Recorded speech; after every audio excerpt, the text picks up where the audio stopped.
আমন্ত্রণ দীপ্ত সংবাদে আপনাদের সাথে আছি আমি ইয়াসমিন সুমনা।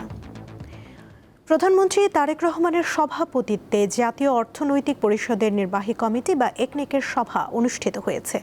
এতে নির্বাচনী ডেটাবেজের নিরাপত্তা জোরদার, আধুনিকায়ন এবং পদ্মা ব্যারেজ প্রকল্পের মতো বড় উদ্যোগগুলো নিয়ে সিদ্ধান্ত হতে পারে বলে জানা গেছে।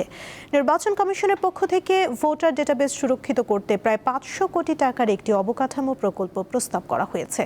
2028 সালের ডিসেম্বরের মধ্যে বাস্তবায়নের লক্ষ্যমাত্রা নিয়ে তৈরি এই প্রকল্পের পুরো অর্থায়ন করবে সরকার। এর আওতায় একটি আঞ্চলিক, 3টি জেলা এবং 45টি উপজেলা পর্যায়ে সার্ভার স্টেশন ও কার্যালয় নির্মাণ করা হবে। আরেকটি আলোচিত ও বড় প্রকল্প হতে যাচ্ছে প্রস্তাবিত পদ্মা ব্যারেজ নির্মাণ। 33,474 কোটি টাকা ব্যয়ের এই প্রকল্পটি রাজবাড়ীর পাংশায় পদ্মা নদীর উপর নির্মাণের প্রস্তাব করা হয়েছে।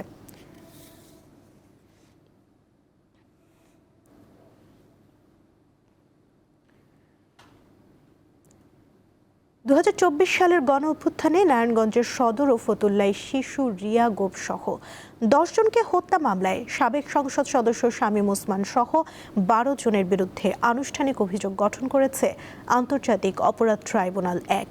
এর মধ্য দিয়ে এই মামলার বিচার কার্যক্রম শুরু হলো। 3 সদস্যের বিচারিক প্যানেল বুধবার আসামিদের অনুপস্থিতিতে অভিযোগ গঠনের আদেশ দেন।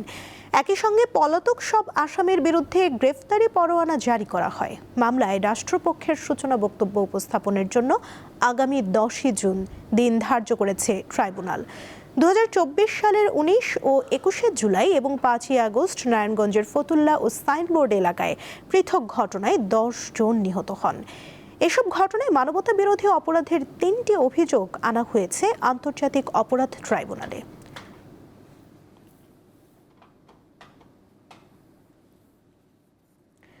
সারা দেশে চলমান খাল খনন কার্যক্রমে অবৈধভাবে দখলদারদের আইনি প্রক্রিয়ায় মোকাবিলা করা হবে। সকালে রাজধানীর মিরপুরের কালশী সংলগ্ন সাংবাদিক কলোনি খাল পরিচ্ছন্ন ও দখলমুক্ত করা কার্যক্রম পরিদর্শনে গিয়ে একথা জানান ঢাকা উত্তর সিটির প্রশাসক শফিকুল ইসলাম খান। খালটি দীর্ঘদিন ধরে নানা অব্যবস্থাপনায় রয়েছে উল্লেখ করে তিনি জানান, স্থায়ী সমাধানের জন্য অবৈধ স্থাপনা দখলমুক্ত করার উদ্যোগ নিয়েছে সিটি কর্পোরেশন। প্রাথমিকভাবে আগামী 7 দিন খাল পরিচ্ছন্নের কাজ হবে। এ সময় প্রশাসক জানান, মানবিক দিক বিবেচনায় বসবাসরত কোনো পরিবার সাহায্য চাইলে সিটি কর্পোরেশন সেই বিষয়ে গুরুত্ব দিবে।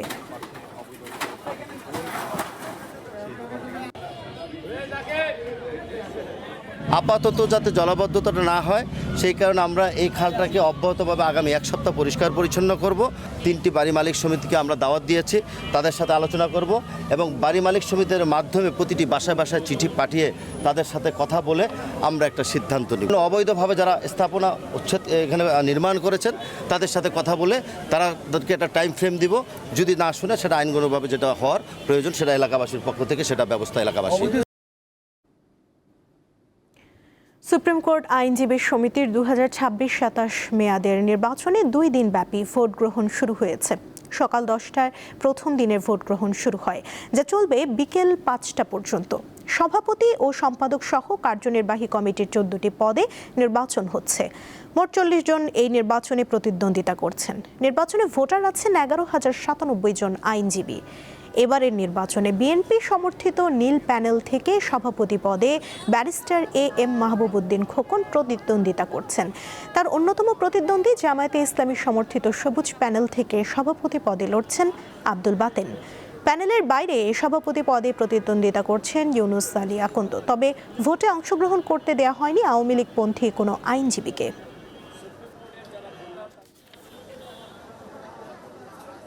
আমি আমার ভোট অধিকার প্রতি বছর আমি দিতে চাই, তো আমি এসেছি, আমি দিয়েছি। পরিবেশ খুবই সুশৃঙ্খল এবং শান্তিপূর্ণভাবে ভোট হচ্ছে।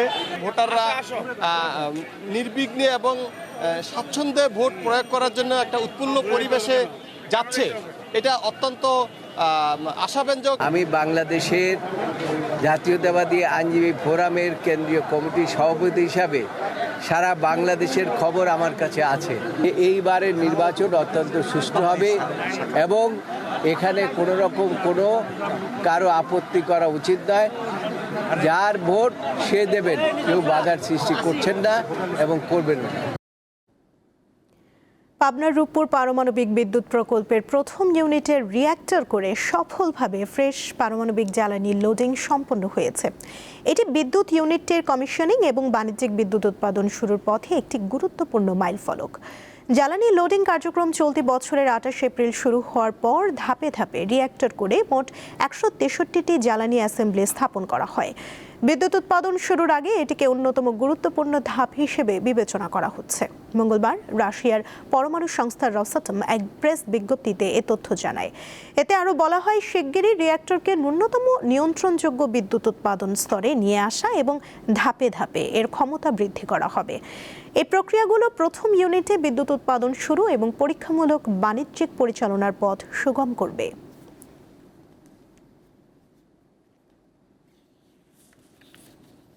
ঈদুল আজহা উপলক্ষে ট্রেনের আসনের অগ্রিম টিকিট বিক্রি শুরু করেছে রেলওয়ে কর্তৃপক্ষ। প্রথম দিন অর্থাৎ আজ দেয়া হচ্ছে 23 মের টিকিট।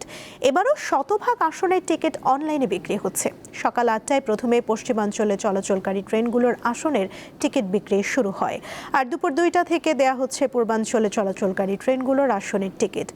আগামীকাল বিক্রি হবে আন্তনগর ট্রেনের 24 মের টিকিট। রেলওয়ের সিদ্ধান্ত অনুযায়ী একজন যাত্রী সর্বোচ্চ একবার এবং প্রতি ক্ষেত্রে সর্বাধিক 4টি টিকিট ক্রয় করতে পারবেন। যাত্রার দিন মোট আসনের 25% স্ট্যান্ডিং বা দাঁড়িয়ে যাওয়ার টিকিট স্টেশনের কাউন্টার থেকে বিক্রি করা হবে। আন্তর্জাতিক প্রসঙ্গ। ইরানের বিরুদ্ধে চলমান উত্তেজনার মধ্যেই চীন সফরে গেলেন যুক্তরাষ্ট্রের প্রেসিডেন্ট ডোনাল্ড ট্রাম্প। স্থানীয় সময় মঙ্গলবার বেইজিংয়ের উদ্দেশ্যে রওনা দেন তিনি।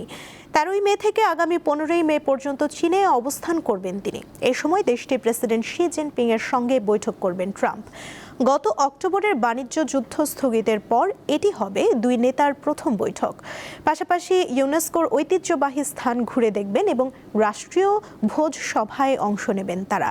বিশেষজ্ঞদের মতে এই সফরের সম্ভাব্য অর্থনৈতিক অর্জন সীমিত।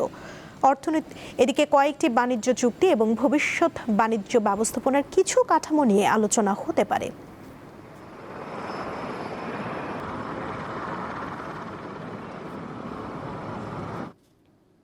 ফের ভূমিকম্পে কাঁপল ইরান। স্থানীয় সময় মঙ্গলবার রাতে তেহরানের পূর্বাঞ্চলের পারদিস শহরের কাছে 4.6 মাত্রার এই ভূমিকম্প অনুভূত হয়। দেশটির ভূকম্পন পর্যবেক্ষণ কেন্দ্রের প্রাথমিক তথ্যে বলা হয়, এর গভীরতা ছিল 10 কিলোমিটার এবং উৎপত্তিস্থল ছিল তেহরান ও মাজান্দারান প্রদেশের সীমান্তবর্তী এলাকা। তবে এখন পর্যন্ত হতাহত বা বড় ধরনের ক্ষয়ক্ষতির কোনো খবর পাওয়া যায়নি।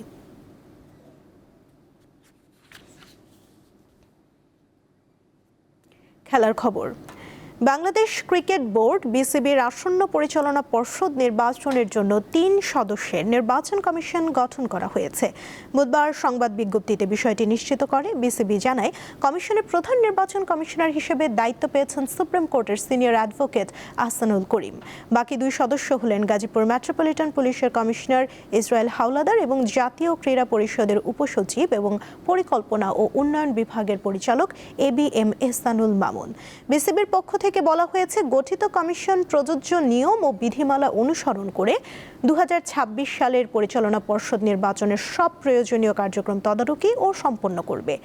এর আগে বিসিবির অ্যাডহক কমিটির সভাপতি তামিম ইকবাল জানিয়েছেন, তাদের হাতে 90 দিন সময় থাকলেও 60 দিনের মধ্যেই নির্বাচন আয়োজনের পরিকল্পনা রয়েছে। সেই লক্ষ্যে এগোচ্ছে বর্তমান বোর্ড। এই ছিল এখনকার মতো। পরবর্তী সংবাদ বিকেল 5টায় দেখার আমন্ত্রণ রইল। এছাড়া আরও তথ্য পেতে যুক্ত থাকুন দীপ্ত ডিজিটাল প্ল্যাটফর্মের সাথে। ধন্যবাদ সবাইকে।